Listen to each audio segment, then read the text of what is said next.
Hello, and welcome to Red Alert. I'm your host, Adam Murray. In this episode, I want to talk about the far right. And the worst thing about wanting to talk about the far right is how much right-wing content that I've had to consume to prepare for this. A lot of it very unpleasant. Michael Brooks on his show recently referred to it as the most unmeditative part of the job. I have to say I completely agree. And I want to talk about Gemma O'Doherty.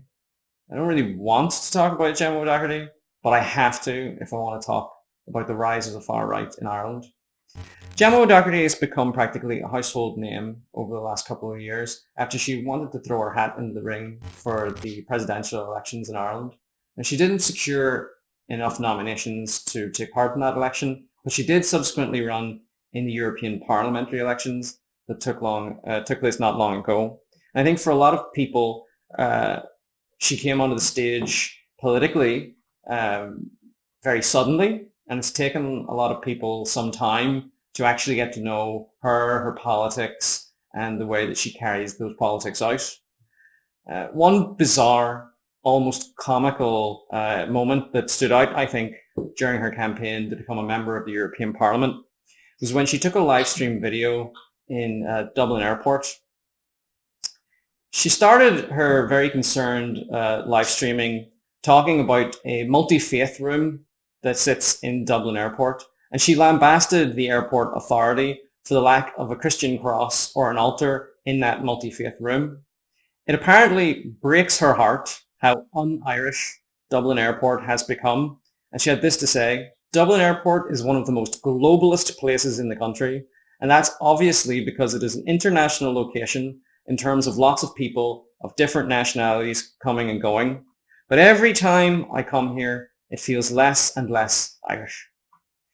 She went on to opine, and even the planes are no longer going to be green.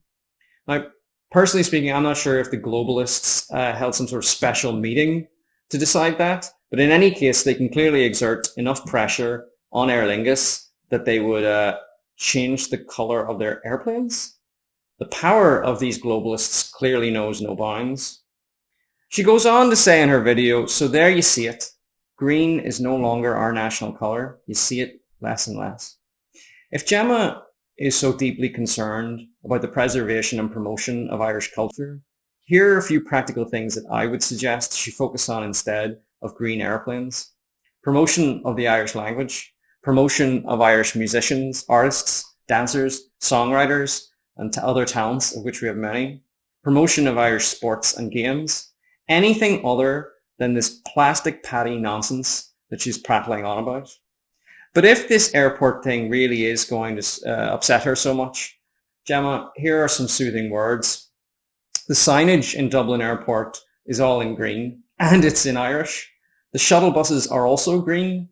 If you go to the airport bar, you can get yourself a full Irish breakfast, and you can get a pint of Guinness to wash it all down with. And if you're really lucky, maybe they'll draw a little shamrock in it for you. I'm pretty sure, Gemma, that if you look in the gift shop, you'll find all the leprechauns and green things and four-leaf clothers that you need to keep you feeling Irish. But Gemma, if you ever feel like you need some sort of Irish cultural boost, can I suggest you go lie down in a Carol's gift shop until you've recovered your strength? Now, of course, I know, just as most people watching this will know, that it really has nothing to do with green airplanes or the erosion of Irish culture. No, when the far right talk about cultural erosion and globalism, we all know what they're really talking about. They're talking about them. They're talking about some sort of them. Foreigners, the non-Christians, the heathen atheists, the non-white invaders, the deviant perverts, them with a capital T. The other, the not us, the not how it used to be done, themins over there, who aren't going to be trusted and who are changing our sacred, hallowed way of life. And this is exemplified best in Gemma's Dublin Airport video, when she talks with indignance about that multi-faith room having a sign pointing to Mecca and a place for Muslims to carry out their ritualistic washing before prayer, she puts it, which I think is an interesting choice of language. Would Gemma equally refer to how Christians ritualistically cross themselves or genuflect in church? But I digress somewhat. And of course, the outrageous cherry on top of this globalist Muslim outrage, prayer mats, those sick sons of... Gemma says that she might as well have stepped into a mosque in Mecca, and this is an outrage. Such an outrage, in fact, that Gemma decided to bring it up with the airport staff, calling it an outrage to them and reminding them that this is a Christian country. And according to Gemma, the staff were quite rude, which she's come to expect. I can almost kind of imagine it. There's the staff going about their day, trying to do their jobs, and clearly whoever wrote their contracts didn't include that part of their job was to have a failed presidential candidate come up to them complaining about Muslim prayer mats in a multi-faith room. I imagine the staff were somewhat confused at first about what exactly Gemma was trying to say, or perhaps even confused like, who is this lady and why is she so angry about nothing? So the staff were not helpful, let's say, and I'm not sure what exactly they could have done to appease Gemma O'Doherty. She said in her video, Ireland is bending over backwards to appease Islam by including Islamic prayer mats in a multi-faith room in an airport. But I guess she's right. We should ban Islamic items from multi-faith rooms. In fact, we don't want any of that Jewish stuff either. None of that Hindu crap either. And certainly none of that Buddhist stuff. Let's ban them all from the multi-faith room. So once we've gotten rid of all the multiple faiths from the multi-faith room, there should be just enough room left to put in a chapel. A nice multi-faith chapel. That would be much better, obviously. It's only fair since in a Christian country, there isn't even a Christian cross in the multi-faith room.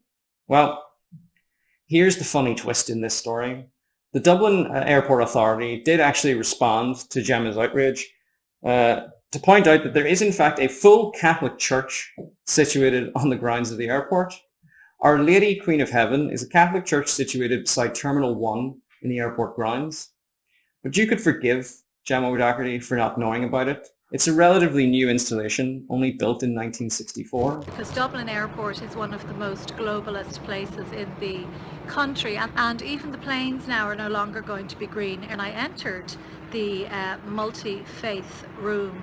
I might as well have stepped into a mosque in Mecca. No cross, and there was also a sign pointing to Mecca.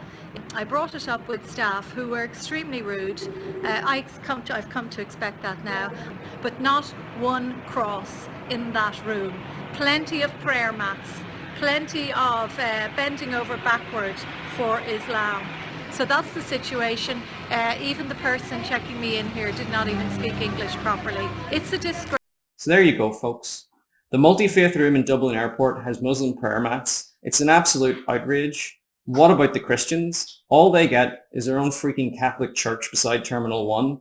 The Muslim hordes and their globalist masters have clearly driven Christian Ireland to the precipice of its very existence.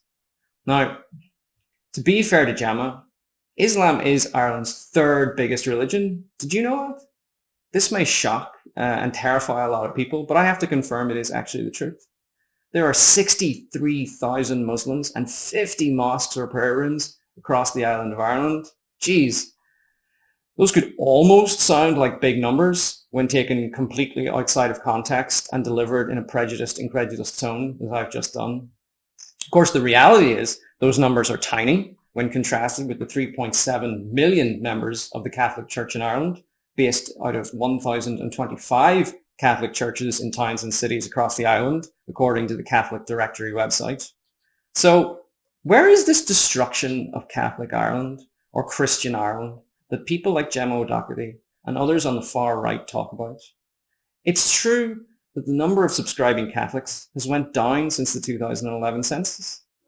Personally, I think any level-headed analysis of that would put it down to A, younger people being less likely to be institutionally religious, regularly attending Mass, or identifying as religious in the census.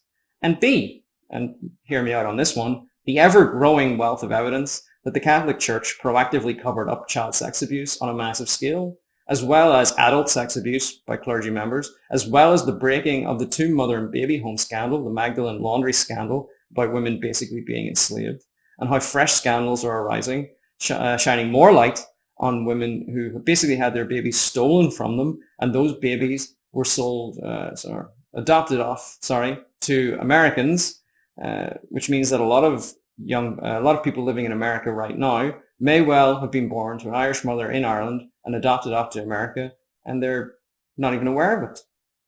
If Catholicism in Ireland, as Gemma thinks of it, is in crisis, I think it's obvious that it's in some sort of crisis in light of its major losses in the same-sex marriage referendum, the appeal of the Eighth Amendment referendum, giving women back some bodily autonomy, and their most recent referendum loss, when 82% of voters chose to relax the conditions for divorce. The political parties clearly in Ireland no longer feel the need to back the Catholic Church's interpretation of morality.